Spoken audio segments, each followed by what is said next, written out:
자, 이번 시간에는 지난 시간에 이어서 교재는 59페이지고요.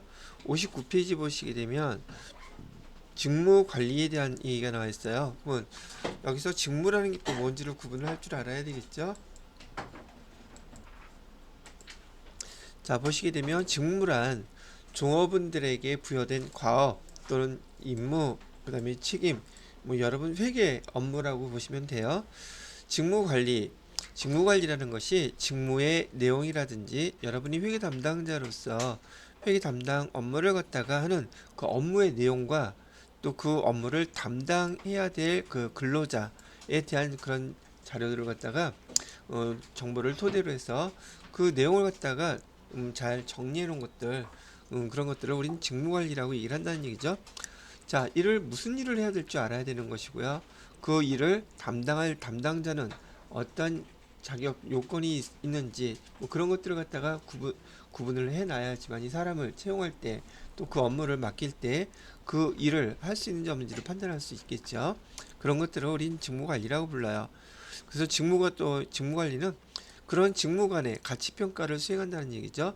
그 회사에서 해야 되는 업무를 갖다가 지금 회계부서에서 하는 일, 인사부서에서 하는 일, 그 업무의 난이도, 정도, 가치 이런 것들을 갖다가 세세하게 구분하는 것들을 우리는 직무관리라고 한다는 얘기예요.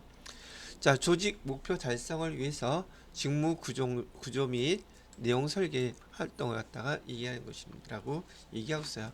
이런 것이 직무관리예요. 이렇게 설명을 해주고 있는 겁니다. 자, 이번에는 그럼 직무관리라는 게 뭐냐? 직무관리 이제 정의를 보시게 되면 우선 직무라는 용어에 대해서 한번 구분을 해볼게요. 여기 작업 요소라고 하는 것은 작업이 나뉘어질 수 있는 최소의 단위, 작업이 나뉘어질 수 있는 최소의 단위를 우린 작업 요소라고 부르고요. 과업이라는 말이 있는데 근로자에게 할당된 일의 단위, 특정한 목표를 위해 수행되는 특정 작업 활동을 의미한다고 되어 있고요. 작업 요소, 과업, 그다음에 직위. 직위라는 거는 이거 많이 쓰는 말이죠. 직위라는 말은 한 사람에게 주어진 과업의 집단, 바로 여기 과업이 있죠. 요 과업의 집단 요소를 갖다가 우리는 직위라고 부른다고 지금 설명을 하고 있어요. 즉 해야 될 여러 과업이 결합한 것을 직위라고 부른다. 자, 그다음에 우리가 지금 배우고 있었던 용어인 직무. 직무라는 것은 동일하거나 유사한 직위 집단으로 또 요 직위가 동일하거나 유사한 집단으로 모여져 있는 것을 우린 직무라고 부른다. 이렇게 얘기하고 있고요. 유사한 업무 내용을 가진 직위들을 하나의 관리 단위로 설정한 것을 우린 직무라고 봅니다. 이렇게 얘기를 하고 있어요. 자, 그 직위에 할당된 업무를 의미합니다라고 되어 있고요. 또 여러분 이력서 쓸 때 직군이라는 말 많이 쓰게 되는데 직군은 우리가 흔히 얘기하는 사무직, 관리직, 영업직 이런 것들을 갖다 우리는 직군이라고 부르고 있다는 얘기죠. 그다음에 직종이라는 것은 일반적으로 직업이라고 부를 때 우리는 이 직종을 갖다가 의미하는 겁니다라고 얘기하고 있고요. 얘도 마찬가지로 동일하거나 유사한 직군들을 모아놓은 것을 직종이라고 부른다는 얘기예요. 자, 그런 다음에 우리 실무에서도 요즘은 팀이란 말을 많이 쓰죠. 또는 부서라고 쓰는데 팀 부서는 상호 보완적인 기능을 가진 소수의 사람들이 공동의 목표를 달성하기 위해 상호 책임을 공유하고 문제 해결을 위한 공동의 접근 방법을 사용하는 조직단이라고 얘기합니다. 좀 전에 말씀드렸던 우리 그 회계팀, 뭐 회계부서, 인사팀, 인사부서, 뭐 그런 것들 상호 보완적인 기능을 가진 직군들을 얘기한다는 얘기죠. 자, 여기서는 다른 건 아니고요. 여기에 해당되는 이런 용어들 어떤 게 어떤 용어를 갖다가 의미하는 어떤 내용을 의미하는지 뭐 그런 것들 말을 물어보게 될 거예요. 물론 여기서 지금 우리 키워드는 바로 직무라는 거예요. 직무가 무엇인지 우리가 흔히 얘기하는 job이라고 얘기하는 게 바로 직무를 뜻하는 겁니다라는 걸 말씀을 해드리는 것이죠.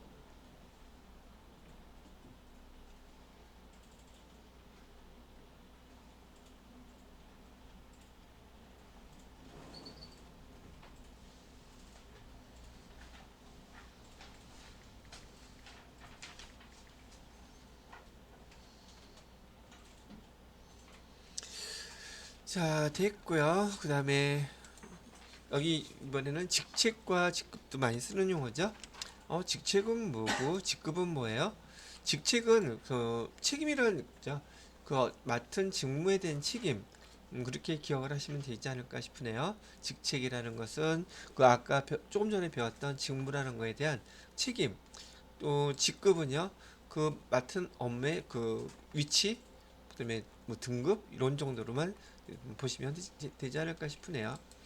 자, 그래서 내용을 한번 또 읽어보면 직책이라는 것은 직위에 대한 권한과 책임을 직책이라고 부릅니다. 예를 들면 팀장, 본부장 이렇게 이런 것들을 갖다가 우린 직책, 책임 있는 그 직위를 갖다가 얘기한다. 직급이라고 얘기하는 것은 직무의 등급이나 난이도 등 비슷한 직위를 세분화한 것으로 예를 들어서 과장 1호봉, 과장 2호봉 이렇게 급을 나눈 거 또는 뭐 과장, 차장, 부장, 대리 뭐 이렇게 나누는 거 이런 것들을 우린 직급이라고 부릅니다. 그래서 여기서 한번 구분해 보시면 되겠습니다. 자, 요거는 저기 문제에서도 이렇게 정리해서 잘 나오는데 조금 전에 우리가 직무라는 용어 배웠단 말이죠. 직무는 수행해야 될 업무를 뜻해요. 일. 그래서 업무 일에 대한 중심적인 내용이 직무 기술서라고 부르고요.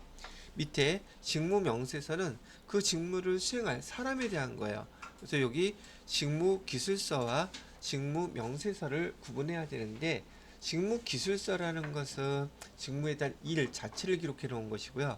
직무 명세서라는 것은 그 업무를 수행할 사람의 자질, 어떤 게 필요하다는 것을 사람에 대한 것을 나열해 놓은 것을 직무 명세서라고 불러요. 그래서 이것은 용어에 대한 약속이기 때문에 여러분들이 직무 기술서, 그다음에 직무 명세서 이 용어를 지금 여기서 구분해 놓지 않으면 얘가 직무 기술서가 뭔지, 직무 명세서가 뭔지 다 그게 그것처럼 느껴진단 말이죠. 다시 한번 정리해 드려요. 직무 기술서는 수행해야 될 일에 대해서 분석해 놓은 것이고요. 기술해 놓은 것이고 직무 명세서는 그 일을 수행할 사람에 대해서 이런 자질이 필요합니다. 라고 기술해 놓은 것을 말한다고 얘기하는 것이고 직무 기술서는 일에 대한 거, 직무 명세서는 사람에 대한 거. 그래서 요 자세한 내용들은 다음 파트에서 설명을 하고 있어요. 자, 정리를 보시게 되면 직무 분석. 직무 분석이란 특정한 직무의 내용이나 그다음에 성질을 연구와 관찰을 통해 일정한 직무의 성질, 그 직무를 수행하는 데 필요한 숙련, 노력, 책임, 작업 환경 이런 것들을 알아내는 거, 이런 걸 직무 분석이라고 하는 거구나. 그냥 그렇게만 이해하시면 되겠습니다. 그럼 직무 분석을 왜 하는지, 직무 분석의 목적을 보게 되면 직무 분석을 하기 위해서는 직무의 내용을 알아야 돼요. 그래서 직무의 내용을 좀 분석할 것이고요. 조금 전에 얘기했던 예를 갖다 우리는 뭐라고 부른다? 직무 기술서라고 불러요. 그럼 그 일을 담당할 사람의 요건, 그것도 알아야 되겠죠? 그 두 개가 매치가 돼야지 업무를 할 수 있을 테니까 얘를 갖다 우리는 어디다 기록한다? 얘를 직무 명세서라고 부른다. 이렇게 얘기를 한다는 거예요. 그래서 이런 분석을 통해서 얻을 수 있는 효과가 뭔데요? 그 업무를 갖다가 잘 수행할 수 있는 사람, 반대로 그 사람이 잘 수행할 수 있는 업무, 그걸 잘 매치시켜 주게 되면 당연히 효율성이 더 뛰어나지게 되겠죠. 더 효율성이 높아진단 말이에요. 즉 여기서 직무 분석의 목적과 효과를 보게 되면 종업원의 채용, 배치, 이동, 승진 등 고용관리의 합리화에 도움이 될 것이며 종업원의 교육훈련 또는 능력 개발을 촉진하게 된답니다. 왜? 서로 어떤 것이 필요한지 정확히 알게 될 테니까. 그다음에 이걸 기준으로 해서 업무를 수행했을 때 평가, 인사평가, 인사고과라고 하죠.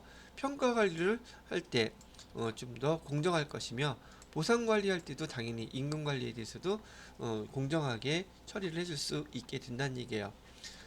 자, 그 다음에 업무 분담의 적정화라든지 직무 중심의 조직 설계 및 업무 개선, 그 다음에 노사 관리, 그 다음에 안전 관리 모든 업무를 수행하는 데 있어서 기준되는 거 이상, 이하, 맞고 안 맞고 이런 것들을 잘 분석을 해놨기 때문에 직무 분석을 잘하게 되면 또 이렇게 이런 플러스 알파에 대한 효과가 있다고 지금 설명을 해주고 있는 것이랍니다.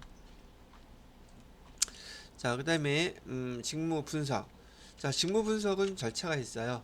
직무 분석할 때는 준비 단계, 그다음에 실시 단계, 정리 단계 이렇게 세 가지로 나눈대요. 그래서 자, 회사에서 수행해야 될 업무 어떤 것들이 있는지 그 직무를 이렇게 분석하게 되는데, 직무 준비 단계에는 예비조사, 직무 단위 결정, 직무 분석 방법, 실시 단계에서는 직무 분석표 작성, 직무 정보 수집, 그 직무 정보의 분석 이런 것들을 한대요. 자, 정리 단계. 아까 말씀드렸던 직무를 갖다 분석하게 되면 결국 정리는 직무 기술서와 직무 명세서에 정리를 하게 됩니다. 자, 그래서 여기 아까 말씀드렸던 직무 기술서에 대한 설명을 이렇게 정리를 해놨어요. 직무 기술서란, 직무 기술서는 직무 자체에 대한 것이라 했었죠. 직무 분석 결과의 직무 특성을 중심으로 관계자 모두 이해할 수 있도록 기술한 것으로 직무 내용, 성격, 수행 방법 이런 것들을 포함시켰는데요. 여기 직무 기술서에 보면 직무 표지, 직무 개요, 직무 내용, 직무 요건 다 일 업무 자체에 대한 것들이에요. 직무 표지에는 직명, 소득 과부, 공장, 코드 번호 뭐 이런 것들이 있다는데 교재에서 한번 참고할 수 있다 보시면 되겠고요. 그 다음에 직무 명세서, 이건 사람에 대한 거라 그랬었죠. 직무 분석 결과 직무 내용보다 직무 요건인 인적 특성을 기술한 것으로서 교육, 훈련, 직무 경험, 신체적 요건 이런 것들이 나열된 거. 아까 그래서 인적인 요소들을 기록해 놨다고 하는 것이 바로 직무 명세서입니다 라고 설명을 해드렸던 거예요. 자, 그리고 그 다음 파트를 보시게 되면, 그러면 직무를 갖다가 분석하는 방법. 자, 직무는 회사에서 업무를 수행해야 되는 업무에 대한 거라 그랬죠. 그 직무를 갖다가 어떻게 분석하는 방법? 이런 거 물어보겠죠. 다음 중 직무를 분석하는 방법이 어떤 겁니까? 또 직무 분석하는 방법에 대한 특징, 이런 것들을 물어보는 것이 여러분 시험 문제에서의 문제 형태가 된다는 얘기입니다.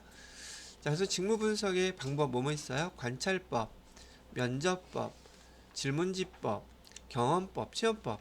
이건 옆에 내용들 그냥 읽어보셔도 내용은 전혀 어렵지 않아요. 그래서 직무 분석하는 방법, 이런 게 있구나. 관찰법은 숙련된 직무 분석자가 옆에서 계속 관찰을 해야 된다는 얘기가 되겠죠. 업무 파악은 정확하겠지만 시간 많이 걸리겠죠. 그다음에 이 사람이 직무 분석자의 주관이 개입될 수 있다는 이런 단점도 있다는 얘기예요. 그래서 직무 분석에 관련된 방법이 이렇게 여러 가지가 나와 있는데, 여기에 장점, 단점, 우선은 종류부터 잘 구분하셔야 되겠죠. 직무 분석하는 방법 나와 있는 여기 옆에 네 가지가 나와 있죠. 직무 분석 방법 이 네 가지 이외에 다음 페이지 보시게 되면 여기 직무 분석 방법에 추가적으로 중요사건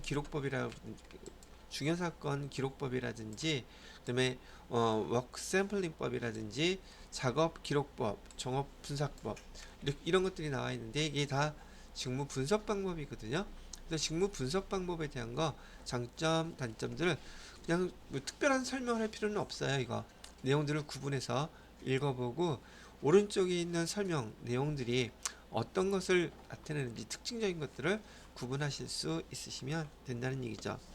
이 내용은 교재 62페이지에 관찰법, 면접법, 질문지법, 경험법, 중요사건 기록법, 작업기록법, 종합분석법, 워크 샘플링법 등등 해가지고 교재에 있는 내용들을 제가 추려가지고 정리해서 써놓은 겁니다. 그래서 그 교재 읽어보시고, 아, 직무 분석 방법은 이런 게 있구나. 근데 이게 직무 분석 방법하고 기법하고 좀 차이가 있어요. 그래서 직무 분석 방법은 이런 것들이 있고요. 직무 분석 기법이라고 써 있는 게 있는데, 이 기법이라는 말은 방법하고 다르게 기술적인 어떤 상황이 지금 들어간 것들, 그런 것들을 갖다 우린 기법이라고 부르거든요. 직무 분석 기법에는 과학 목록법이라는 것도 있고 기능적 직무 분석법이라는 게 있어요. 용어 조금 전에 직무 분석 방법하고 직무 분석 기법 용어들을 섞어 놓으면 여러분이 헷갈릴 수 있단 말이죠. 그래서 이 내용들을 읽어보시고 이 용어들을 갖다 구분할 줄 알면 돼요. 자, 우선 기법 중에서 과업 목록 방법이라는 걸 보시게 되면 얘는 설문지를 이용하는 방법이에요. 설문지를 이용해서 분석하고자 하는 모든 과업을 열거하고 상대적 시간 소요 시간, 빈도, 중요성, 난이도, 학습의 속도 등 차원에서 평가하는 방법이래요. 그래서 이렇게 과업 목록 방법에 대한 장점을 본다면 구성원들과 면담을 통해서 작성한 설문 항목을 사용한대요. 그래서 현실적인 직무 내용 파악이 가능하다고 얘기를 하네요. 과업을 매우 세부적으로 체계적으로 분석이 가능하대요. 일단 개발되면 교육 용도로도 매우 효과적으로 활용이 가능하답니다. 그런데 단점이라고 하면 이런 내용들을 다 이렇게 기술을 해놓고 이런 것들을 다 분석을 하게 되면 시간이 많이 걸려서 개발 비용이 많이 들어간대요. 직무 간 비교가 어렵기 때문에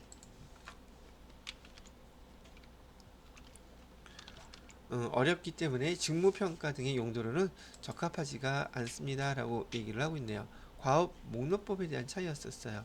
그다음에 이번에는 기능 직무 분석법이라는 게 있는데 이거는 미국 노동성 훈련 고용국에서 개발된 직무 분석 방법이래요. 그래서 여기 특징적인 게 무엇이냐면 이 특징이 모든 직무를 자료, 사람, 사물 이렇게 세 가지로 구분을 해서 분석을 했다는 거예요. 자, 모든 직무는 사람이 필요한 것, 그다음에 자료가 필요한 것, 그다음에 사물이 필요한 이렇게 세 가지를 구분해서 분석한 방법이 기능적 직무 분석법이라고 부른다는 거예요. 자, 자료 관련 기능, 통합, 분석, 조정, 사람 관련 기능은 협상, 감독, 지시, 사물 관련 기능은 설치, 정밀 작업, 그다음에 조작 등 분류 정리해서 작업자의 작업 행동에 초점을 두고 분석하는 방법을 얘기한다고 되어 있네요. 자, 여기 장점으로는 작업 행동의 종류와 복잡성 수준, 과업 수행에 필요한 자격 요건의 수준 체계적 파악이 용이하다고 되어 있고요. 그다음에 직무 분류와 직무 평가에 유용하게 활용할 수 있다고는 하네요. 자, 단점은 작업자의 작업 행동에 초점을 맞추기 때문에 기능적 분석법의 결과를 가지고 바로 직무 평가에 적용하는 데는 한계가 있다고 얘기를 하고 있습니다. 이것이 기능적 직무 분석법에 대한 내용이었었어요. 지금은 여기 직무 분석 방법이라든지 직무 분석 기법 그런 내용들과 내용을 구분하고 이것이 어떤 것을 설명하는지 몇 번 문제를 풀어보셔야지 좀 익숙해질 거예요. 지금은 설명 듣는 것만으로도 한번 읽어보시는 것 같고서도 충분하니까 지금 당장 외우려고는 하지 마세요. 자, 그 다음에 직무 분석 기법에 두 가지가 더 있는데 직위 분석 질문지법, 관리 직위 질문지법. 얘도 마찬가지로 전체적인 내용이 어떤 것이다, 얘 뭘 설명하는 거다는 정도만 구분하실 수 있으시면 될 거예요. 그래서 여기 장점도 있고 단점도 있고 그런데 여기 우선 직무 분석 기법에 무엇이 있는지부터 정리를 해 두시는 게 보다 편하실 거라고 생각이 들어요.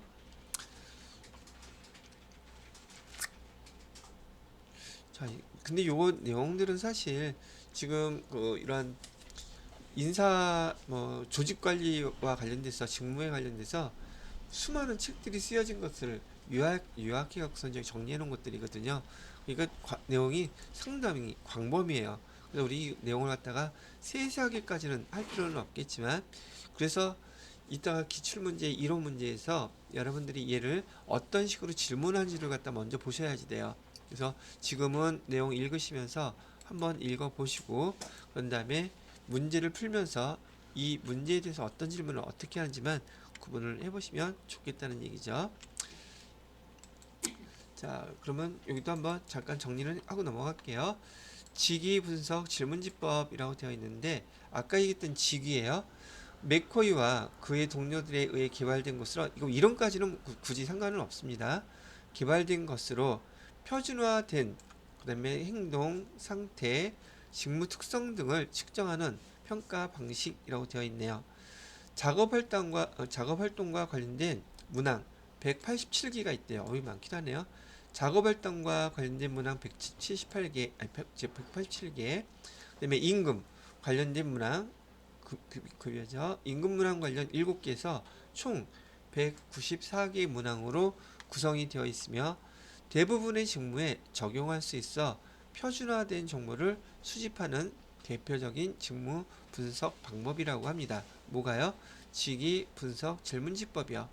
자, 장점은 개별 직무에 대해 다각적이고 문항수가 194개나 되니까 다각적이고 풍부한 정보를 획득하여 많은 자료원에 대한 비교가 가능하다고 합니다. 변형 없이도 넓은 범위의 직무에 사용이 가능하고요. 선발과 직무 분류 용도로도 널리 활용된대요. 장점이 아주 폭넓게 사용된다는 뜻이네요. 거기에 반해서 단점을 보게 되면 성과 표준이나 훈련 내용을 설문지의 점수로부터 도출하기가 어렵다라고 되어 있고 인사평가와 훈련 용도로는 활용할 수가 없습니다라고 얘기를 하네요. 직무 간 비교가 어렵기 때문에 직무평가 등의 용도로는 이것도 적합하지 않다고 되어 있네요. 협기가 아니라 어렵기 때문에 직무평가 용도로는 적합하지 않다고 나와 있어요. 자, 거기에 반해서 여기 이번엔 관리직위 기술 질문지법이라는 게 있어요. 얘는 직위 분석인데 얘는 관리 직위 좀 급이 높은 쪽을 얘기하는 거예요. 직급이 높은 것들. 토나와 핀터가 개발한 평가 기법이라고 얘기되어 있는데 얘는 뭘 구분 기준으로 놨냐면 관리자의 직무 구조, 책임 관계라든지 업무 수행상의 제약 조건, 필요 조건 등 객관적인 특성 기술에 대해서 기록해 놓고 질문을 했다고 얘기를 하는 것이죠. 관리자의 직무는 일반 종업원의 직무와 달리 매우 당연히 관리직은 직급이 높으니까 직무 자체가 복잡하고 획일적이지는 않다고 되어 있네요. 그래서 장점을 보게 되면 개별 항목에 해당 관리 직무에서의 중요성, 정도, 그다음에 직무 수행에 필요한 지식 등을 제시한다고 되어 있고요. 관리 직무로 이동하는 관리자의 교육 필요성 진단을 할 수 있다고 합니다. 관리직들 간의 직무 분류, 직무 평가, 보상 정책 수립에 유용하게 활용이 될 수 있다고 하는데 반해서 단점은 관리자들의 개인적인 자질과 직무의 행동, 요건화 조직성과의 측정 연계에는 한계가 있다고 얘기를 하고 있습니다. 이 내용이 직무 분석의 기법에 대해서 교재에서 63페이지에 보시게 되면 과업 목록법, 그 다음에 기능적 직무 분석법, 그 다음에 64페이지에 보시게 되면 직위 분석 질문지법과 관리 직위 기술 질문지법을 갖다가 지금 설명을 해 놓은 거예요.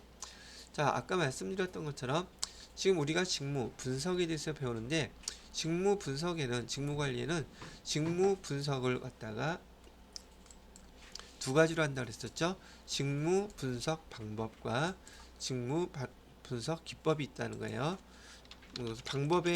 직무 분석 방법을 구분하시면 좋겠고요.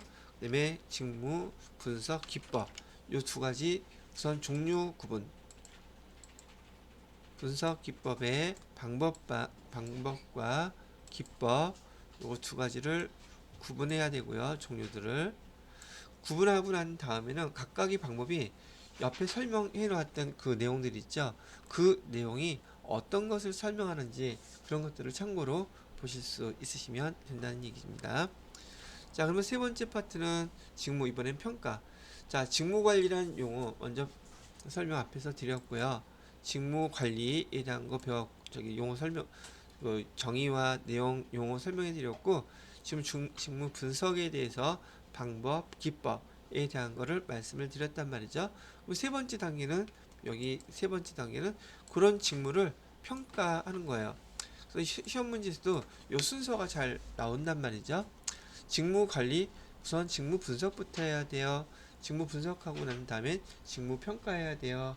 직무 평가하고 난 다음에 다시 결국은 그 직무를 다시 재설계를 하게 된다는 얘기를 좀 순서적으로 설명하고 있답니다.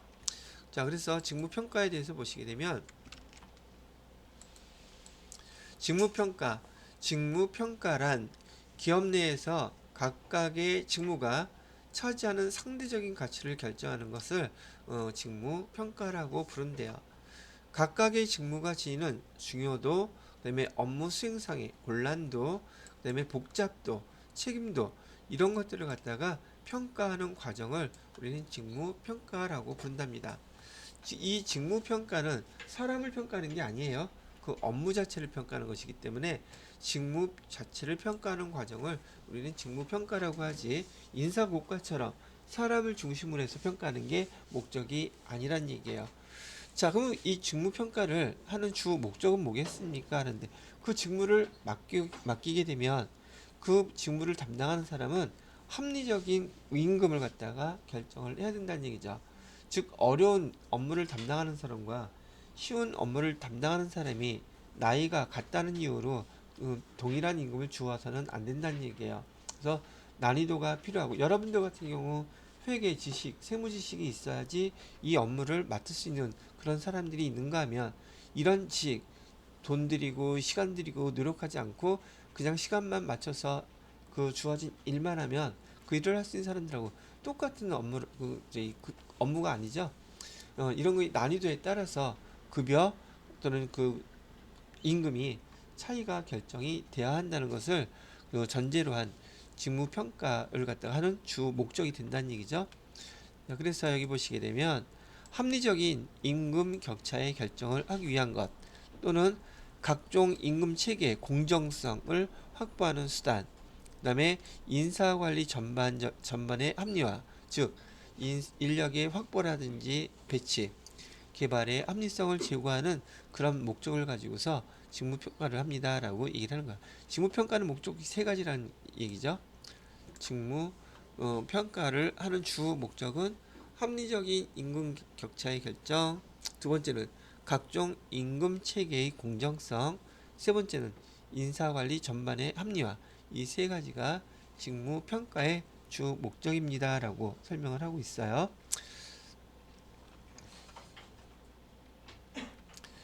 자, 그 다음 파트에 보시게 되면 얘도 똑같이 아까는 직무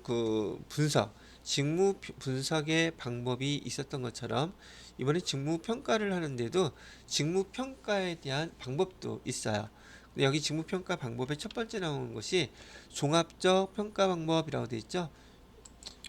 직무 평가할 때 비계량적 숫자로 되어 있는 방법이 아니란 뜻이에요. 직무 평가 종합적 평가 방법에 뭐가 있냐면 서열법이라는 게 있대요. 서열법은 직무의 중요도 등에 따라서 얘는 서열법이라는 것은 등급을 분류했대요. 어떤 직무가 중요하다 그러면 등급을 분류한 후에 여러 평가자가 반복 평가해서 이를 평균해서 각 직무의 서열을 정하는 방법을 서열법이라고 부릅니다. 장점은 평가 방법이 간단하고 신속하대요. 단점은 평가자 주관이 개입될 수 있는 것이 단점이라고 하네요. 그 다음에 직무, 가치의 차이를 파악할 수가 없으며 유사 직무의 서열화와 직무 수가 많은 기업에서는 적용이 어렵습니다 라고 얘기를 하고 있네요. 거기에 반해서 직무평가의 분류법이라고 하는 방법은 사전에 직무에 대한 등급을 정해놓고, 얘는 사전에 미리 등급을 정해놓는데요. 등급을 정해놓고 직무가 어느 등급에 해당되는지 분류하는 평가 방법이라고 하네요. 장점은 사전에 벌써 등급을 정해놨기 때문에 평가 방법 간단하고 신속하게 평가가 가능하답니다. 그다음에 적은 비용으로 효과적으로 분석이 가능한데, 단점은 개별 직무에 대해서 등급별 정의가 내리기 힘들다는 얘기죠. 사전에 등급을 정해 놓기가 얘가 만만치가 않다는 얘기예요. 그다음에 주관적 판단이 개입될 소지가 있습니다. 지금 내용들은 거의 대부분이 사람이 평가하는 것들이기 때문에 어떤 그 파트, 어떤 방법에 대해서는 보편적으로 객관적이지 않게 주관이 판단이 돼서 개입될 소지가 많은 것이 인사 파트의 단점이기도 해요. 자, 그 다음 거를 보시게 되면 이번에는 계량적 방법, 분석적 평가 방법이라고 되어 있는데 이 분석적 평가 방법은 계량적 평가 방법이라고도 부르고 계량적이라는 것은 수치화 시켰다는 뜻이에요. 그래서 수치니까 점수가 여기 첫 번째 나온 게 점수죠. 계량이라는 말 뜻은 수치, 숫자로 표현을 했다는 뜻이에요. 이걸로 표현하게 되면 좀 객관성이 많이 높아지게 되겠죠.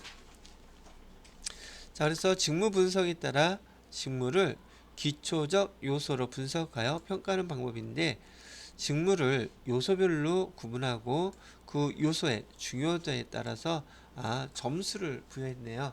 상대적 가치를 종합적으로 평가하는 방법을 점수법이라고 부른답니다. 장점은 평가자의 주관을 수치가 들어가게 되니까 최소화할 수 있겠지만 완벽하게 없앨 수는 없어요. 직무 간의 구체적 비교가 점수기 때문에 비교가 가능하더란 얘기예요. 직무의 상대적 차등을 명확히 정할 수 있으며 여러 직무들 간의 임금 격차에 대한 합리성, 공정성을 확보할 수는 있다고 합니다. 단점이라면 비용과 시간이 많이 소요되고 가중치 설정에 대한 주관적 오류가 발생할 수 있고요. 각 직무에 공통되는 적합한 평가 요새 선정이 용이하지 않습니다. 그런데 점수를 매기는 그 자체, 그 구분하는 거 이런 것들이 시간이 많이 들고 그 점수를 갖다가 부과하기 위해서 설정 몇 점, 얘는 몇 점, 얘는 몇 점, 그 점수 부과하는 내용들이 선정할 때 평가 요소들이 선정할 때 쉽지가 않다고 얘기를 하고 있는 것이랍니다. 자, 지금 여기까지 설명을 해드린 것은 교재에 보시게 되면 직무 평가에 대해서 65페이지에 그 직무 평가의 개념과 목적, 그다음에 2번에 보시게 되면 직무 평가의 방법, 첫 번째 종합적 평가 방법, 비계량적 평가 방법이라고도 부르죠. 서열법과 분류법에 대해서 말씀을 드렸고요. 66페이지에 보시게 되면 분석적, 즉 계량적 평가 방법인 점수법과 요소 비교법은 잠깐 쉬었다가 이어서 설명을 하도록 하겠습니다. 자, 그래서 직무 평가 방법의 점수법에 대한 거 한번 설명을 먼저 해드렸고요. 두 번째 방법이 뭐가 있나 볼까요? 자, 지금 앞에 이 나오는 항목은 직무관리의 크게 파트가 네 가지 파트 있어요 라고 지금 설명을 하고 있는 거예요. 직무관리의 정의, 직무 분석, 그래서 아까 직무 분석 방법이 있었죠. 그 직무 분석 방법하고 그 직무 분석 기법 그 용어들 구분하라 그랬었고 지금 직무 평가를 하고 있어요. 그 다음에 배울 건 물론 직무 설계라고 되어 있는데 직무 평가의 두 번째 거 지금 점수법은 봤고 요소 비교법이라는 거 한번 보도록 할게요. 직무 평가 방법은 계량적 즉 숫자로 평가하는 두 번째 방법은 요소 비교법이라는 게 있대요.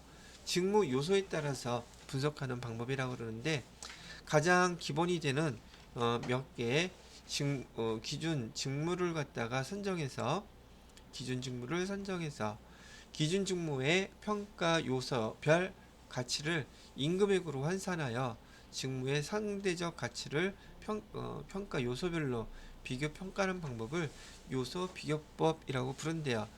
얘는 직무 자체를 갖다가 구분을 해가지고 임금액으로 금액을 갖다가 환산을 했기 때문에 장점은 임금 공정성 제고가 된다는 뜻이에요. 평가의 타당성 및 신뢰도가 우수하다.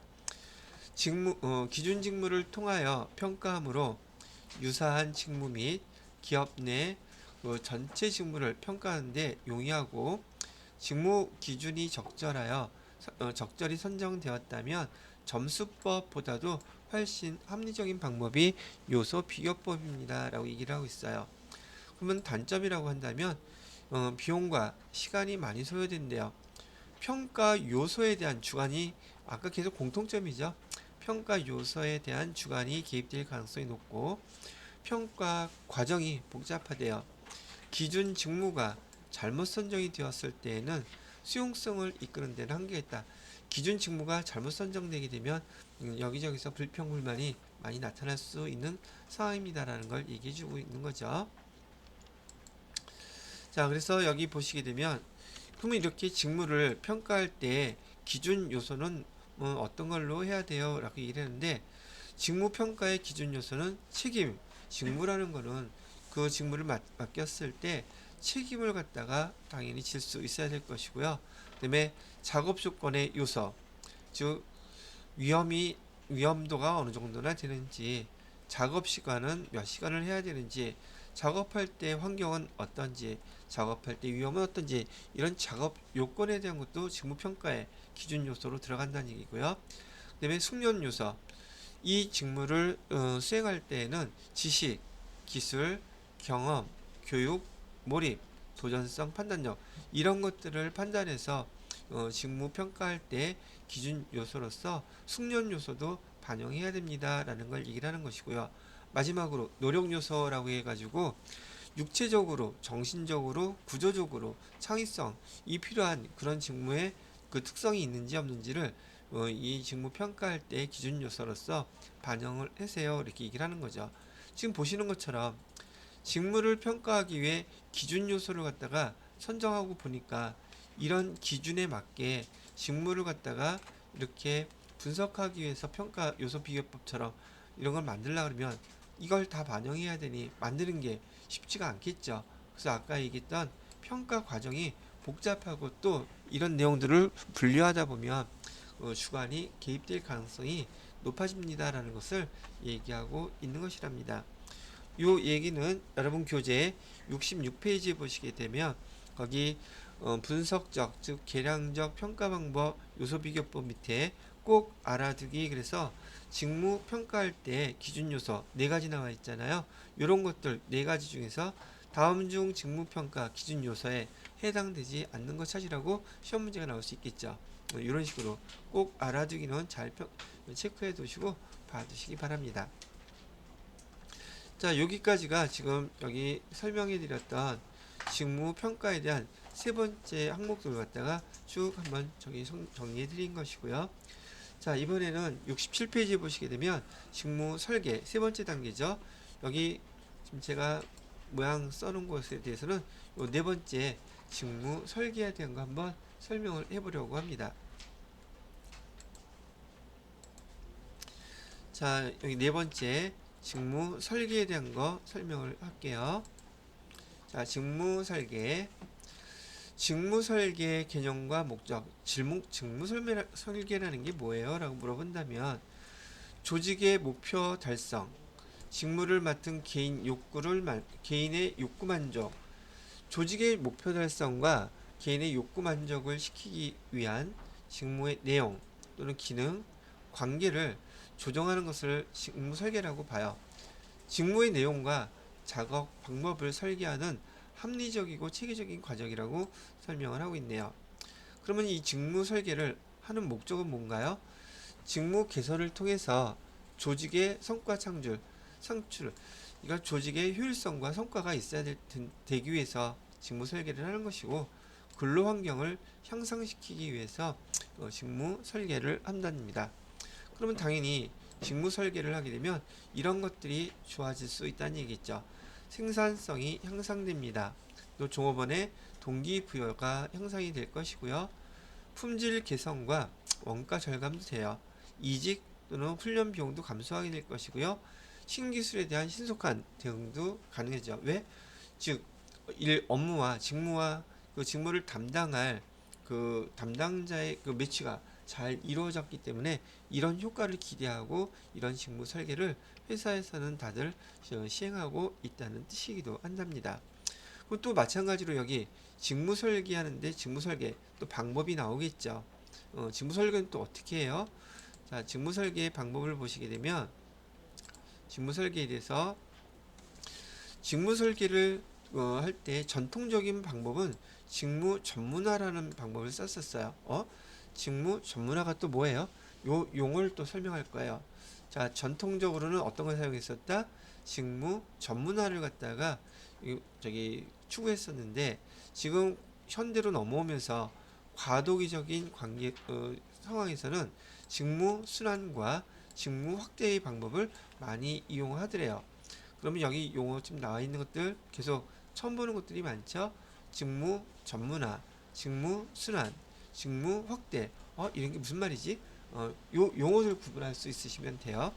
자, 그래서 결과론적으로 현대에서는 이런 단계를 거쳐서 직무 충실화, 직무 특성, 이론, 그다음에 사회 기술 시스템, 사회적 기술적 면을 고려한 자율적 작업팀 이론 등이 개발되고 있다 그러는데 이런 전통적인 직무 설계 방법, 그다음에 과도기적인 단계에서 직무 설계했던 방법, 그다음에 현대에서는 직무 충실화 이런 것들이 뭘 뜻하는지 그 용어들을 한번 보도록 하겠습니다. 자, 조금 전에 말씀드렸던 개인적 수준의 직무 설계 방법의 첫 번째가 지금 설명되고 있는 내용이 직무 확대라는 말이 나오고 있어요. 직무 확대는 지금 과도기적인 단계에서 직무 설계하는 방법이었던 걸 하나 설명해 드리는 건데 직무 확대가 지금 어떤 그 상황이냐 한번 보니까 과업의 다양성을 늘리기 위해 단순히 수평적으로 직무를 확대한 것으로 직무를 보다 다양하고 흥미가 있도록 하기 위해 하나의 직무에 또 다른 직무를 추가시킨 것을 우린 직무 확대라고 부릅니다. 라고 얘기를 하는 거예요. 자, 장점은 단순 반복 업무를 벗어나 만족도가 높아진다고 얘기를 하는데 아무래도 지루하고 좀 지겨운 게 없어지니까 이직률은 낮춰질 수가 있겠죠. 그런데 여기 단순히 근로자의 직무가 추가되는 결과가 나타나서 오히려 사람들이 더 싫어할 수도 있다는 얘기가 된다는 얘기예요. 자, 어떤 얘기를 하나 예를 들면 좋으냐면 여러분 이마트 같은 데 한번 생각해 보세요. 이마트에서 계속 캐셔 일만 하게 되면 지겹겠죠. 그러니까 이 직무 확대를 하기 위해서 때에 따라서는 캐셔일 뿐만이 아니라 거기 뭐죠? 뭐 매장에 해야 되는 일들 많이 있잖아요. 로테이션식으로 일주일은 캐셔, 일주일은 청소, 일주일은 뭐 일을 갖다가 계속 돌리는 거예요. 그러면 계속 그것만 하지 않으니까 다양성은 좀 있겠지만 그거 좋아할까 싫어할까 사람에 따라서는 싫어할 수도 있단 말이죠. 그런데 생각해봐요. 여러분 드라마에서 보면 키슈어가 계속 서서 일하는 게 쉬워요? 어려워요? 어려워요. 근데 한 줄은 월급은 똑같아. 월급은 똑같은데 한 줄은 이제 돌아다니면서 청소도 할 수 있어. 잠깐 또 쉬는 시간에 쉴 수도 있어. 그다음에 또 다음 또 한 주는 그 카트 같은 거 있죠. 카트 같은 거 정리하는 일을 하는 거야. 뭐 그것도 하고. 그래서 일주일 동안 돌아가면서 아니면 한 달마다 돌아가면서 이런 업무를 하게 되면 이런 게 여기 직무 확대 일거리를 갖다가 지겹지 않게 다양하게 주기는 했지만 담당자에 따라서는 일정하지 않기 때문에 오히려 반대로 그걸 더 싫어할 수도 있더란 말이죠. 그래서 여기서는 단순히 근로자들의 직무가 추가되는 결과를 낳기도 한답니다. 라고 얘기를 하는 거예요. 근데 솔직히 잘 모르겠는데, 청소 담당하시는 분과 캐시어 담당 업무가 분명 다르죠. 근데 월급이 같을까, 다를까? 달라요. 그러니까 로테이션을 할 수가 있겠어요, 없겠어요? 즉, 전문성이 다르단 말이죠. 무슨 말인지 이해되시죠? 그래서 아까 우리 직무에 대해서 임금과 연결이 되기 때문에 전문성 있는 사람들은 똑같은 시간 나와서 근무를 하더라도 급여가 보편적으로 임금이 더 높은 게 보편적이겠죠. 직급은 똑같다 할지라도 이해가 되시죠? 이런 것 때문에 이런 내용들은 사실 여러분이요 일반 학원에서 수업하는 내용이 아니에요. 이런 것들은 아예 그냥 학교에서 배우는 그런 인사관리 관련돼서 그때 배우는 내용이 그때 아니면은 나오지도 않을 뿐더러 얘를 시험 문제화해서 자격시험을 보는 데도 없단 말이죠. 우리 지금 이게 배우는 게 목적이에요. 인사, 그다음에 임금에 관련돼서 소득세, 뭐 그게 목적이에요. 그게 목적이란 말이지. 그리고 그 프로그램을 사용하는 급여 담당자로서의 업무, 그게 포인트고, 그래서 자격시험이 있는 것이지 인사만을 위한 것은 아니란 뜻이에요. 그래서 이 내용도 아까 말씀드렸던 것처럼 내용이 어려워서가 아니라 인사관리에 관련된 용어들을 한번 여러분이 배운다. 이런 방법들이 있구나. 이런 게 있구나. 그 차원에서 한번 들어두시면 돼요. 여러분이 가서 이거 전문적으로 인사 파트에서 이거 쓰겠어요? 안 쓰겠어요? 이런 거 안 써요. 여러분이 이런 거 직무 설계하고 직무 평가하고 직무 분석하고 이런 거 해요? 규모가 이건 어느 정도 돼야지 할 수 있는 것들이에요. 가서 여러분들은 뭐 하면 돼요? 아, 급여 잘 챙겨야 돼. 소득세. 아, 그거 연말정산 잘해야 돼. 그거 포인트예요. 그런데 여기 교재에 나왔기 때문에 저도 굳이 이걸 녹화를 할 필요가 있나 싶은데도 봐요. 저 성실하게 PPT 다 만들어 놨지. 아, 그 성실성은 인정해줘야 되는 거 아니야, 이거? 이 장수가 몇 장인데. 하여튼, 나름 딴에는 여러분이 혼자서 꿍얼꿍얼 읽는 것보다는 저가 혼자 이렇게 떠들면서 페이지 나가면 같이 한번 읽어보라고 그런 차원에서 설명해 드리는 거니까 참고를 한번 봐주시면 좋을 것 같으네요. 자, 직무대가 뭔지 알겠죠? 그 사례를 하나 잘 기억해 두시면 되겠고요. 자, 그 다음에 두 번째. 직무 설계 지금 하고 있죠. 직무 설계 방법에 지금 세 가지. 전통적인 직무 전문화. 아직 직무 전문화에 대한 용어는 설명하지 않았어요. 직무 확대 요거부터 하나 설명했고요. 두 번째는 직무 충실화. 이건 지금 현대 개념에서 직무 충실화라는 용어를 사용하고 있는데 여기서 지금 직무 충실화에 대한 내용을 설명하고 있어요. 그럼 조금 전에 했던 직무 확대와 직무 충실화가 어떻게 차이 나는지 그런 정도 하나씩 비교하면서 보시면 되지 않을까 싶으네요. 자, 직무 충실화라는 용어는 직무 내용의 수직적 측면을 강화하여 직무의 중요성을 높이고 직무 수행으로부터 보람을 증가시키는 방법으로 현재 작업자가 수행하고 있는 직무의 의사결정의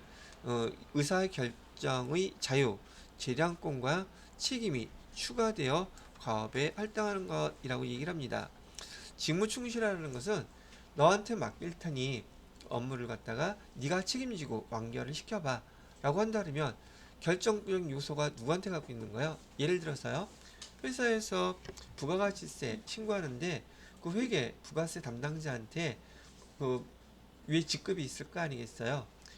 예를 들어서 사람의 이 담당자의 직급이 저기 대리예요.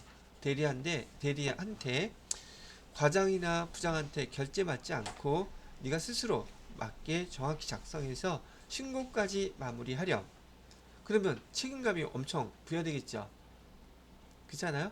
실수하면 모르면 뭐 과장님이 부장님이 결제해 주니까 그대로 하면 되겠지 라고 했었는데 이걸 네 책임하에서 네가 알아서 해 라고 한다 그러면 책임감이 더 커지겠죠. 부담감도 또 업무에 대해서 집중하는 집중도도 다 다르겠죠. 근데 그 대신에 너한테 보너스 이런 걸 수행하게 되면 아니면 급여 얼마를 더 인상시켜 줄게 라고 한다면 두 가지 요소가 다 부여되죠.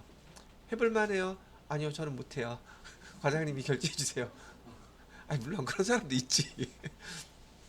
나한테 의사결정과 그다음에 책임이 부과가 되게 되면 사람들은 보편적으로 여기 더 책임감을 갖고 일을 하게 돼요. 그러다 보니까 여기 장점에 보시게 되면 결국은 그다음에 이직 내가 누구 과장님한테 이거 결제 한번 받으려면 엄청 깨져야 되고 싫은 소리 들어야 되고 궁시렁거리는 소리 들어. 아, 이런 귀찮아 죽겠어. 그랬었는데 책임을 준 거야. 직접 하라고. 책임과 권한을 다 줬단 말이죠. 그러면은 책임을 지고 열심히 하려고 그러겠죠. 그래서 장점으로 따진다면 결국은 이직률 감소하고요. 그 부가세 신고할 때 퀄리티도 더 나아지겠죠. 실수하지 않기 위해서 더 신경 쓸 테니까. 그다음에 생산성도 어떻게 하면 정확하게 빨리 끝낼 수 있을까 신경도 되겠죠. 만약에 대리가 부가세 신고하는 거 책임과 권한을 갖고 자기 거 끝내면은 다른 사람 야근하건 말건 난 퇴근해서 괜찮아. 얼마나 좋아. 그쵸? 반면에 단점은 뭐겠어요? 내 지식이 부족해. 참 여러 가지 힘들어지겠죠. 그다음에 경영자나 노조로부터 잘못하면 또 거기에 대한 책임 추궁 당연히 당하겠죠. 그다음에 성장 욕구가 낮은 직원은 난 월급 적게 받아도 돼요. 남들하고 똑같이 야근 더 많이 해도 괜찮으니까 책임은 부장님이나 과장님이 지세요. 결제해 주세요. 이렇게 할 수도 있단 말이죠. 사람에 따라서는. 자, 직무 충실화라는 것은 저기 뭐라고 했죠? 인리치먼트 책임 권한에 대한 재량권이라고 생각하시면 돼요. 자기 업무에 대해서 재량권을 갖고 책임과 권한을 다 행사할 수 있으면 이를 우린 직무 충실화라고 부르고 직무 설계의 한 방법이라고 보시면 되겠습니다. 됐나요? 그럼 아까는 직무 확대 얘기했었고 얘는 단순하게 업무 종류수만 로테이션 시키는 거고 직무 충실화는 재량권을 주는 거야. 권한과 책임을 준다. 자, 그 다음에 직무 설계의 세 번째 방법은 조금 전에 제일 첫 번째 나왔던 직무 전문화. 얘는 전통적인 방법이에요. 전통적인 방법에서 아까 직무 설계할 때 정통적 그 방법은 직무 전문화라고 그랬었는데 직무 전문화가 뭔가 봤더니 전체적인 과업을 작은 요소로 분할하고 나누어 담당하도록 하는 것. 수평적 전문화, 과업의 내용과 양에 따른 직무 분화, 수직적 전문화, 의사결정 권한과 책임, 배분. 지금 전통적으로 우리 많은 회사들에서는 이렇게 하고 있잖아요. 그죠? 대리가 사원이 해야 될 일, 대리가 해야 될 일, 과장이 해야 될 일, 부장이 해야 할 일, 다 직급별로 나눠져 있죠. 그죠? 이렇게 전문화된 거, 그 직급에서, 그 하위 직급에서 처리한 업무들에 대한 뭐 결정권을, 책임과 권한을 다 갖고 있는 것을 우린 직무 전문화라고 부른다는 얘기죠. 자, 장점은요, 자기 담당한 것들이 그 단계별로, 등급별로, 직위별로 다 나누어져 있으니 능률도 극대화되고 생산성도 향상되고 훈련비, 노무비 감소할 것이긴 하겠지만 항상 하던 일은 그 일만 하던 사람들은 이것만 만들면 그다음에 결제 올리고 루틴하게 매번 반복되는 일들만 하게 되는 결과가 나오더란 얘기죠. 책임과 권한이 별로 없어. 그러니까 결국은 이직률이 증가하고 직무의 비인관함 이렇게 됩니다. 맡은 일만 그냥 계속 반복적으로 하기 때문에 이런 일이 벌어질 수도 있습니다라고 얘기를 하는 거예요. 자, 그래서 지금 세 가지 설명을 해드렸어요. 직무 설계와 관련돼서 지금 설명한 직무 전문화, 첫 번째 했던 직무 확대, 그다음에 현대 일어선 직무 충실화 요 세 가지를 설명을 해드렸습니다. 자, 그 다음 거를 보시게 되면 자, 이번에는 직무 순환이라고 되어 있어요.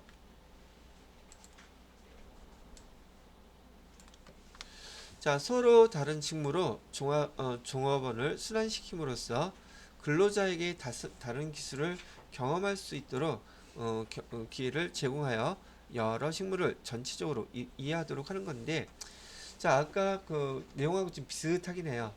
직무 확대하고 직무 확대는 이마트 매장 내에서 돌아갈 수 있는 일만 하게 된다면 그건 직무 확대라고도 볼 수 있고, 여기 지금 직무 순환이라고 얘기하는 것은 매장에서만 근무하는 게 아니야. 이번에는 사무직으로도 전용시키는 거야. 뭐 인사 업무도 하게 하고 총무 업무도 일정한 기간 맡게 하고 회계 업무도 맡게 하고 등등 여러 업무를 갖다가 다 두루 섭렵하게 한다면 전반적으로 돌아가는 거 이해하기는 되게 쉬워지겠죠. 이런 직무 순환 보통 어디서 많이 하면 대기업에서 많이 해요. 그리고 또 이 직무 순환은 보통 재벌 뭐 몇 세들 이런 사람들이 자식들을 여러 부서에서 근무를 시키게끔 함으로 인해서 짧은 시간 동안 거기 업무를 파악하게끔 하기 위해서 사용하는 방법이기도 해요.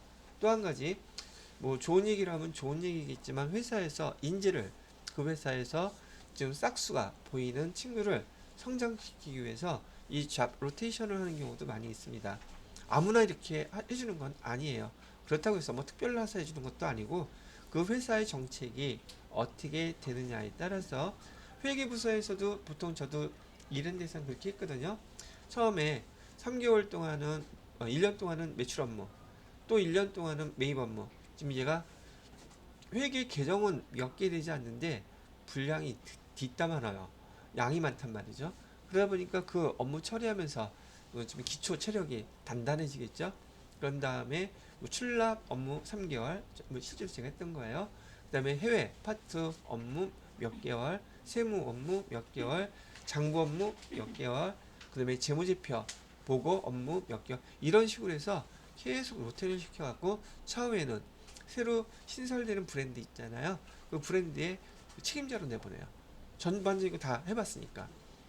이렇게 하는 그 목적이 자 로테이션이라고도 부르고, 아까 말씀드렸던 경영 진행 그 경영 업무를 갖다가 빨리 습득시키기 위해서, 그게 회사에서 회사로 될 수도 있는 것이고 부서 내에서도 가능한 것이고, 그다음에 관련된 여기 회사들 있죠.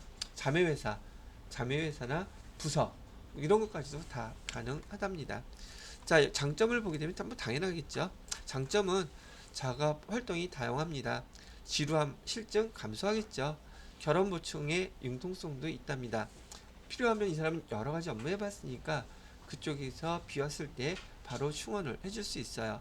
단점은요, 순환 근무에 따른 비용이 발생하겠죠. 전문화에 대한 정도가 떨어져요. 그 다음에 작업 진행을 오히려 방해할 수 있어요. 왜? 자꾸 가면 처음이니까 물어볼 거 아니에요. 아, 이거 어떻게 해야 돼요? 아, 이거 어떻게 해야 돼요? 작업을 하는데 거기가 병목 현상이 벌어질 수도 있는 상황이 벌어진다는 얘기죠. 동기 유발이 그렇게 크지는 않다고 얘기하네요. 자, 그 다음 거는 또 뭐가 있나 볼까요? 자, 이거는 자율적 작업팀이라고 불렀는데, 이건 좀 보통 제조업체에서 많이 발생하는 업무이기는 해요.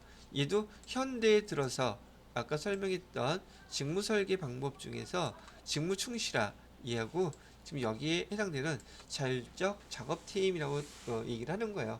간단하게 팀별로 자율성을 준 거예요. 자, 우리도 팀 만들었었죠.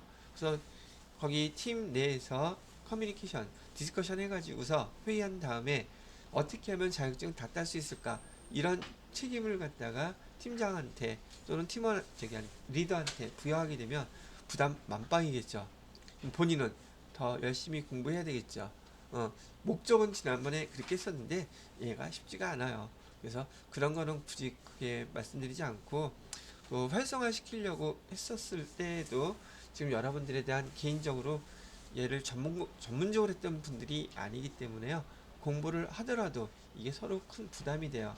그리고 코로나 그것 때문에 신경도 쓰였던 게 있어서 안 했지만은, 여하튼 간에 이 자율적 작업팀이라는 것은 아까 설명해 드렸던 작업 충실화 프로그램이 집단 수준에서 실시될 때 사용되는 기법으로, 팀이 수행하고 있는 작업을 어, 작업을 수직적으로 통합하여 심화시키는 방법, 즉 몇 개의 직무들이 하나의 작업 집단을 형성하게 하여 이를 수행하는 작업자들에게 어느 정도의 자율성을 허용해 주는 것이라고 얘기를 하는데, 보통 제조업에서 팀별로 반장님이 맡아갖고 하는 게 있죠. 그 반장한테 책임이 있는 거야. 주고서 그 자율적으로 작업을 해서 이런 퀄리티가 나올 수 있도록 등등 운영하라고 하는 그런 그 방법을 얘기한다는 얘기죠. 자, 그 다음에 그 이외에 그 직무 설계 방법에 보면 QC 서클, 품질 관리 분임조라고 되어 있는데, 조금 전에 말씀드렸던 내용하고 거의 흡사하죠. 자, 품질 관리 활동을 이게는 이제 현장 단계에서 한다는 얘기예요. 현장 단계에서 실행하는 종업원의 소집단으로서 QC, 이거 퀄리티 컨트롤이라고 그러는데, 그래서 제품의 품질 향상뿐이 아니라 일상적인 모든 작업을 개선하는 직무 설계 방법입니다. 장점으로서는 생산성 향상, 다 여기 뭐 하려고 다 그거 하려고 하는 거잖아요. 효율성, 생산성 극대화시키고 높이려고 품질 개선, 종업원의 사기 증진. 단점은 관리 비용 발생하고 종업원의 심리적 부담. 조금 전에 얘기했던 자율적 작업팀이나 얘나 공통적으로 제조업 쪽에서 QC 분임조라고 서클 분임조라고 부르는 것이라든지, 얘네들은 지금 어디 소속돼 있냐만 다른 것 뿐이지 내용은 같은 내용들이에요.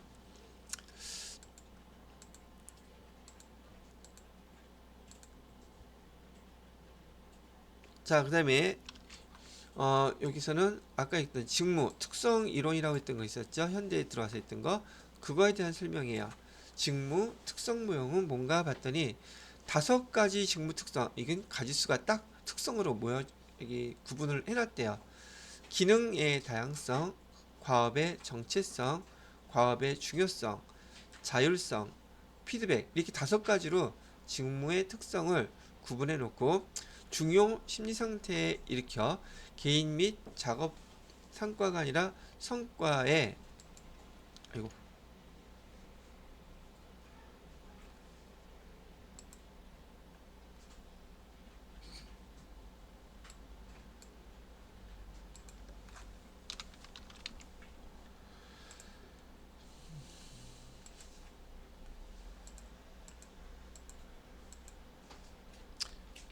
작업 성과의 변화를 가져오게 되는데 이것은 종업원의 성장 욕구 강도에 따라 달라질 수 있음을 보여주는 새로운 직무 설계 방법입니다. 라고 얘기했는데 흔한 케이스는 아니에요. 제가 아까 말씀드렸던 것처럼 우리 사회과학적 모델들의 모든 그 내용들을 갖다가 짜집기 식으로 중요한 내용 또 현재 많이 발표되는 내용 사용되는 게 아니라 권장되는 내용 그런 걸 다 갖다 놓은 거예요 지금.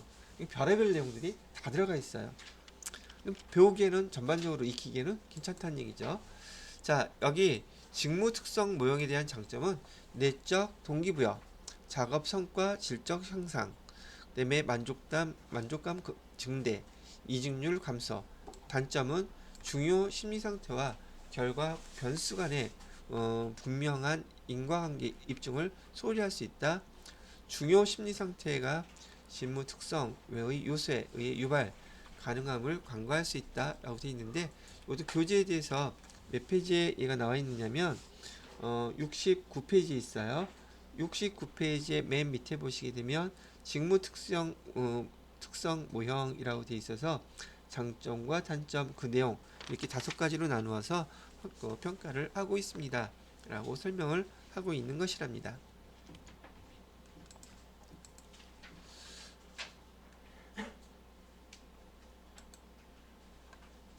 자, 이렇게 해가지고 지금 69페이지에 내용까지 한번 쭉 살펴보았고요. 지금 시간이 몇 시나?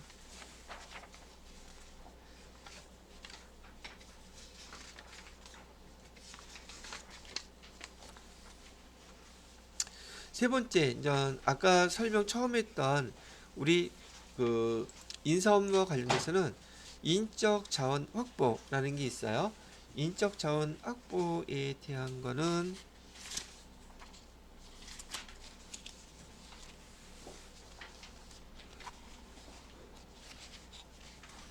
직무 분석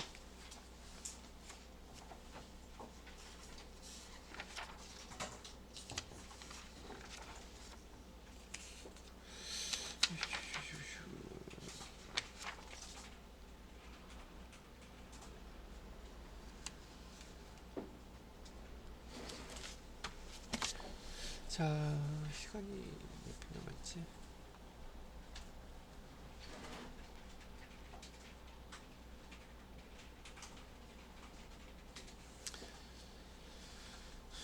자, 이거 설명을 해야 돼 말아야 돼. 이번이 어떻게 있어? 직무 분석이었는데.